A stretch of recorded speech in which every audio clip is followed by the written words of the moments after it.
Salut à toi et bienvenue sur Une Success. Aujourd'hui, je t'embarque sur la Maxi Race 2024. La Maxi Race est un événement de trail majeur réunissant les plus grands champions de la discipline. Cette année, Aurélien Dunant-Pallas, Mathieu Blanchard ou encore Thibaut Garivier étaient présents, ce qui a annoncé un spectacle formidable sur le 94 km. Pour ma part, j'ai réalisé la course du 42 km pour 2500 de dénivelé positif. Mais vous allez le voir, ça ne s'est pas tout à fait passé comme prévu. Ce qu'il faudra retenir, ce sont des paysages somptueux, une très belle organisation, de très grands champions présents sur place et surtout du dépassement de soi. C'est ce que j'étais venu chercher sur cette course. Vous allez le voir, le parcours était extrême, très technique, très gras. Bref, ça a été une course que je ne suis pas prêt d'oublier. Allez, on commence tout de suite dans cette nouvelle vidéo.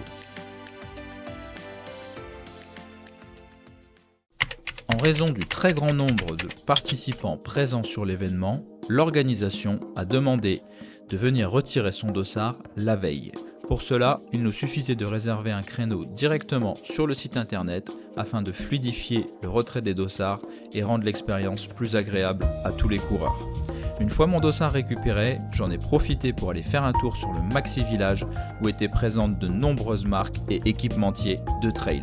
Ce fut une belle expérience et une belle découverte.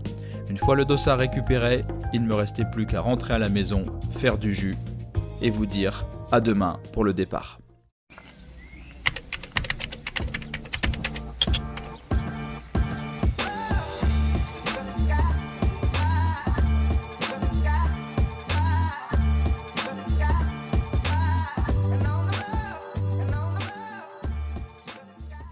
Salut à tous et bienvenue dans cette nouvelle vidéo. Alors aujourd'hui, vidéo un petit peu particulière puisque je vais prendre le départ de la Maxi Race, donc sur le format 42 km pour 2200 mètres de dénivelé positif. Donc un gros morceau qui m'attend aujourd'hui. Donc l'idée c'est de vous partager ma course le plus possible. Donc j'espère qu'on aura l'occasion de filmer de belles portions directement sur le parcours. Sinon on va essayer de vous montrer un petit peu tous les à côté de la course. Donc le parcours, la gestion des ravitaillements, la gestion de course, l'après-course. Vous allez vraiment me suivre. Donc n'hésitez surtout pas, abonnez-vous, laissez des commentaires, laissez un pouce bleu, c'est super important. Donc là, moi, ce que je vais faire, c'est que je viens tout juste d'arriver. On a la chance, c'est très rare, le départ est à 11 heures. Il est exactement 9h30, donc j'ai un petit peu de temps. Donc ce que je vais faire, c'est que je vais commencer tranquillement à vous présenter dans une première partie ma stratégie de ravitaillement qui va être très importante aujourd'hui, ainsi que ma stratégie de course, ma gestion de course, parce qu'en effet, on n'est pas sur un marathon à plat, hein. Il y a vraiment la technicité à gérer, les montées, les descentes, les relances, c'est complètement différent. Il a plu là ces derniers jours, donc en plus le terrain risque d'être vraiment détrempé, donc ça va être une gestion assez particulière de l'événement. Allez, je vous invite à me suivre durant toute la journée. C'est parti. Bon, chose promis, chose due, donc je vais maintenant vous présenter un petit peu mon ravitaillement de manière très précise. J'ai l'occasion d'avoir pas mal de temps à vous accorder avant le départ. Donc j'ai récemment changé de sac. Donc là, il me semble que c'est l'Active Skin 4 de chez Salomon. Donc un sac un petit peu plus compact, un petit peu plus flexible. Je crois qu'on est sur un 6 litres, il me semble, donc un peu moins gros que celui que j'avais auparavant, pour qu'il soit plus près du corps et plus facilement ajustable. Donc on a un système un petit peu différent, puisque j'ai 2 lanières en fait, pour venir épouser correctement la forme du corps. Hop, je viens serrer ici et on a un meilleur ajustement que celui d'avant, que j'avais juste 2 lanières, séparées. Donc ça c'est plutôt cool. Donc pour ce qui est du ravitaillement, alors déjà, il faut savoir que le ravitaillement, il va être directement lié au parcours. Donc là, je vous fais un bref petit aperçu du parcours. Donc le départ sera ici, hein. Donc ici, une portion assez plate où je vais décider de partir assez vite, mais bon, plus sur mon allure marathon en fait, hein, donc 3,50, 4 minutes du kilomètre, en stoppant un tout petit peu mon effort avant la montée. Et l'idée, c'est de rester calme jusqu'ici, en fait, jusqu'au 20e kilomètre, pour ensuite pouvoir relancer, puisque les grosses difficultés seront terminées. Il restera quand même une ascension à ce niveau-là et une belle descente. Donc au niveau du ravitaillement,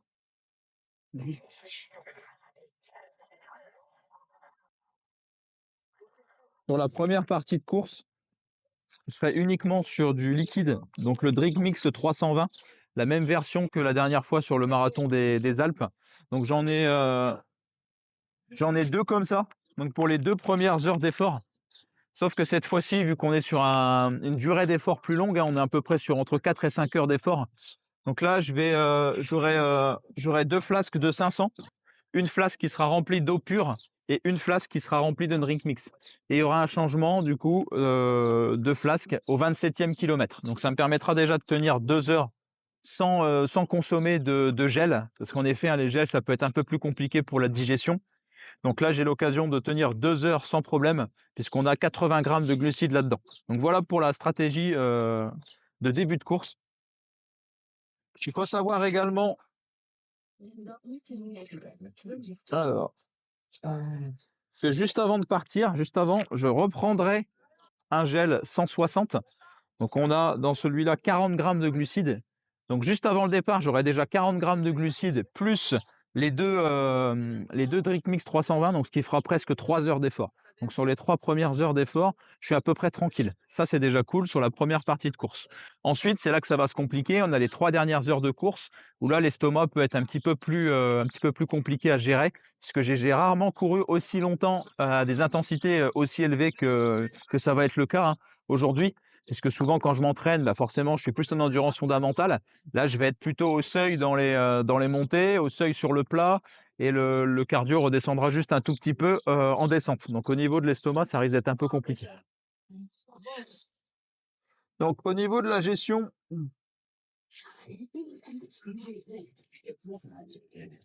des prochains ravitaillements, donc je vais diversifier un petit peu. Donc, on aura de la compote. Ici, on a 30 grammes de glucides. On aura des barres NAC. Ici, on a 20 grammes de glucides. Des gels de différentes textures, un petit peu plus liquides que les Morten. Ensuite, évidemment, bon, bah, je resterai quand même sur une dominante de gel Morten. Voilà. Donc les 3 premières heures, je serai à peu près à 80 grammes de glucides par heure. Et sur les 3 heures suivantes, je descendrai à 60 pour pas non plus saturer trop l'estomac. Et sur la fin de course, je vais avoir des produits comme ça, donc qui sont des gommes énergétiques, en fait, qui sont beaucoup plus riches en sucre rapide, avec un peu de caféine aussi, un peu de vitamine C, pour vraiment me booster sur la toute dernière partie de course, en fait, sur la dernière demi-heure de course. Donc voilà pour ce qui est un petit peu de la stratégie. Donc quelque chose d'assez réfléchi, hein, d'assez stratégique, beaucoup de liquide au départ. Ensuite, petit à petit, des gels Morten, et plus on s'approche de la fin de course, plus on va diversifier les textures. Et il faut savoir que j'aurai également, donc en même temps que le changement de le flasque au 28e kilomètre, j'aurai l'occasion d'avoir ma copine qui va me donner directement les ravitaux les plus lourds, donc tels que la barre, la compote, que je n'emporterai pas directement avec moi. Donc voilà grosso modo pour le ravitaillement. Ensuite, au niveau du matériel obligatoire pour ceux qui voudraient faire un trail, donc très souvent on demande un gobelet comme ceci, tout simplement parce que les bénévoles peuvent être amenés à vous servir directement de l'eau ou autre boisson sur les ravitaux. Voilà, donc là c'est un gobelet souple en l'occurrence, qui va facilement se loger directement dans le sac d'hydratation. Ensuite, on va me demander une couverture de survie. Et oui, il faut y penser. Si jamais il m'arrive quelque chose, je serai protégé par la couverture en attendant les secours. Ensuite, on va me demander, je sais pas où il a été mis, ici, un sifflet qui fonctionne. Donc pareil, hein, si jamais on chute ou quoi que ce soit, il faut pouvoir être repéré. Et on va me demander de télécharger une application qui s'appelle Xtract directement sur mon téléphone, permettant de me géolocaliser. Donc on peut voir que c'est quand même assez sécure et c'est plutôt intéressant. Voilà ce que je peux vous dire au niveau du ravitaillement. Maintenant, bah, je vais essayer de placer de manière un peu stratégique dans mon sac les différents produits pour vraiment que ce soit très équilibré. C'est ça le secret, hein, surtout quand on descend. On a tendance à se déséquilibrer un peu partout. Donc, il faut que ce soit bien réparti et bien équilibré. Allez, je vous fais un petit plan où je me positionne chaque produit.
Bon, ça y est, je viens de faire une petite activation musculaire. Alors ça sert à rien de trop s'échauffer pour ce genre d'événement parce que, bah, j'ai 6 heures pour, rentrer dans la course, donc ça devrait aller. Là, l'idée, c'est pas trop de se cramer, c'est de faire un peu de mobilité, d'activation, musculaire assez douce. Il faut savoir que, il y a 3,5 km de plat, hein, dès le départ, donc j'aurai l'occasion de bien faire monter le cœur, pardon, et puis faire parler un petit peu mes qualités de vitesse sur la première partie de course. Donc l'idée, c'est juste de me situer dans le premier tiers de course, hein, dans le haut du panier, dans le top 20, top 10, top 20, juste avant la montée. Donc il y a 3,5 km de plat. Ensuite, une montée que je vais essayer de négocier en gestion, sans trop forcer. Et la course, pour moi, elle commence au 20e kilomètre, hein. L'idée, c'est de mettre un petit coup de collier au 20e kilomètre. Et après, ben, on serre les dents jusqu'à l'arrivée, mais il faut vraiment une gestion de course sur ce genre d'événement. Il n'y a pas le choix. Si on part comme des brutes dans la montée, ça risque de faire très mal. Donc voilà, un départ un peu rapide sur le plat, une première montée assez cool, une descente assez contrôlée, une partie plate à partir du 20e kilomètre où là j'essaye de relancer un petit peu, une autre montée, une descente et on terminera par un beau col et une autre descente. Donc il va falloir être stratégique et prudent. Allez, bah écoutez, je vais aller m'échauffer maintenant. On est à 30 minutes du départ. Je serai positionné dans le sas numéro 1. Donc c'est bien, il y a 5 ou 6 sas et moi je serai dans le premier, donc ça me permettra d'être directement dans la tête de course sans trop avoir de soucis à me faire dans l'arrivée au niveau des singles. Allez, je vous dis à tout de suite pour les 30 dernières minutes et l'échauffement.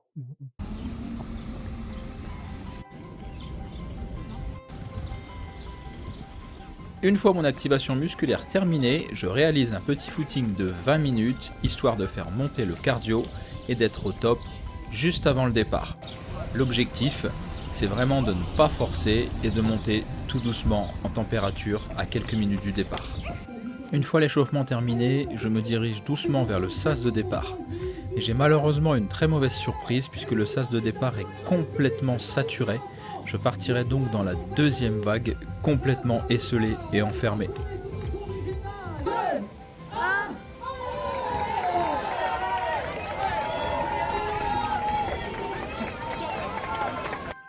Ça y est, le départ est donné. J'opte pour un départ plutôt prudent, pile sur mon allure marathon. Malgré cela, je suis obligé de doubler énormément de coureurs et ça me prend beaucoup d'énergie. Dès le départ, j'ai tout de suite su que la course n'allait pas se passer comme prévu. Je n'ai rien lâché jusqu'à rencontrer les premières difficultés. Allez, go! Allez, go, super! Malgré une ascension jusqu'au col de la Forclaz plutôt correcte, je me retrouve vite bloqué dans de singles interminables m'empêchant de doubler pour rejoindre la tête de course. À ce moment-là, j'ai très vite compris que la course n'allait pas se passer comme prévu. En plus de ça, le brouillard nous a rendu la tâche très difficile.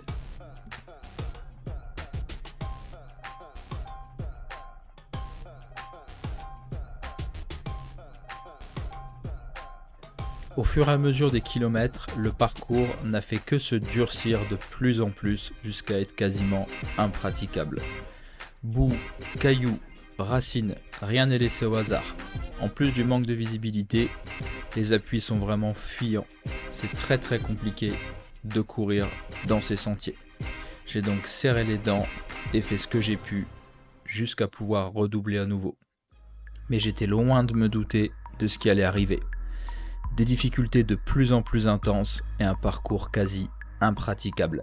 J'ai vite compris que la fin de course allait être une véritable torture. Mes très mauvaises qualités de descendeur n'ont pas joué en ma faveur et la fin de course a été vraiment très compliquée. Pour des raisons de sécurité, l'organisation a décidé de suspendre la course au 30e kilomètre. Ici on peut me voir sur la fin de course revenir tranquillement vers la navette qui allait nous ramener jusqu'au lac d'Annecy pour pouvoir effectuer l'arrivée. Après un long bain de boue laborieux, j'ai eu le droit à un petit ravitaillement au 27e kilomètre où j'ai continué ma course tranquillement jusqu'à la navette afin de rallier le lac d'Annecy et l'arrivée. Inutile de continuer à forcer, je suis donc allé en footing jusqu'à la navette. Une fois le chrono stoppé au 30e kilomètre, après 20 minutes de trajet, la navette nous dépose à 3 km de l'arrivée. Je suis donc allé tranquillement jusqu'à l'arrivée, sans forcer, pour ne pas prendre de risques. Enfin, j'aperçois l'arrivée. La délivrance est là. Que ça fait du bien d'arriver après toutes ces galères. Après l'arrivée, je décide de m'immerger dans le lac d'Annecy, un réconfort pour mes cuisses meurtries. J'en profite pour éliminer toute la boue que j'ai partout sur le corps.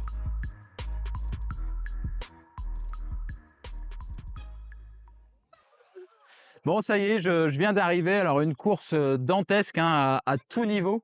Beaucoup d'inattendus puisque malheureusement, l'organisation a décidé de raccourcir le parcours. Donc aujourd'hui, j'aurais fait que 30 kilomètres officiels et 33 kilomètres non officiels, du jamais vu puisqu'on a fait, on a fait du coup 30 kilomètres sur le parcours de la course. On est venu nous chercher en navette et on nous a déportés au bord du lac. En fait, on a refait 3 kilomètres dans les hauteurs, on est redescendu sur le lac d'Annecy et on a fait l'arrivée comme si de rien n'était. Sauf que bon, on n'a pas été au bout des 42 kilomètres. Ça, c'est une première chose. Ensuite, au niveau de la course en elle-même, bah, j'ai beaucoup appris aujourd'hui, hein. J'ai été confronté à mes pires démons, à mes pires difficultés aujourd'hui. Des descentes pour moi bien trop techniques, bien trop glissantes, bien trop risquées, bien trop boueuses. C'était très difficile. Donc la première partie de course s'est plutôt bien passée puisque bon, bah, c'était du plat. Donc je négocie les 3 kilomètres à une allure pour moi qui était confortable. Mais je sentais déjà que j'avais pas forcément d'énergie, pas forcément des très bonnes jambes. Mais bon, je passe à 4 minutes de moyenne à peu près, donc 15 km/h sur les 3 premiers kilomètres. Ensuite, dans la montée, ça a été difficile, mais voilà, j'ai couru à mon niveau. Voilà, je suis ni très fort ni très mauvais en montée, vu que je débute également en trail, hein, mais j'ai toujours eu quand même des petites habilités en montée par rapport à la descente. Donc la première partie s'est plutôt bien déroulée, alternance marche et course. Donc moi j'ai pris le parti de courir sans bâton. Ça a été plutôt une réussite puisque j'ai doublé énormément de personnes dans les montées qui avaient des bâtons. Donc je pense que j'ai quand même une bonne technique de montée. Par contre, dès que ça s'est mis à descendre, très vite, j'étais tétanisé et impossible de descendre correctement. Perte de tonus musculaire, perte de réactivité neuromusculaire, très compliqué et ça n'a fait que s'accentuer petit à petit et les jambes ont vraiment commencé à brûler très fort dès le 15e, hein, 15-20e kilomètre. Ça a commencé à devenir très compliqué. Je perdais même mon allure sur le plat, mais bon, je limitais la casse, c'était à 4,50, 4,45 sur le plat, 4,35 maximum et dès que ça descendait, c'était vraiment une grosse catastrophe aujourd'hui. J'ai compté, j'ai perdu à peu près 80 places en descente. Donc j'ai fait une première partie de course à mon niveau, voilà, les 15 premiers kilomètres à mon niveau et ensuite très difficile. Donc je le savais, hein, je le savais, je suis pas surpris, je suis quand même un petit peu déçu de ne pas avoir été au bout du marathon à cause de l'organisation et puis d'avoir eu un parcours aussi chaotique. Ensuite, pour skier, on va parler un petit peu de la partie nutrition pendant la course. Alors au niveau de la nutrition, pareil, c'était un crash test, hein. Je me suis forcé à prendre le plus de glucides par heure d'effort, donc je voulais taper les 80 grammes. Je pense que j'ai tenu 1 h 30, 2 heures à 80 grammes.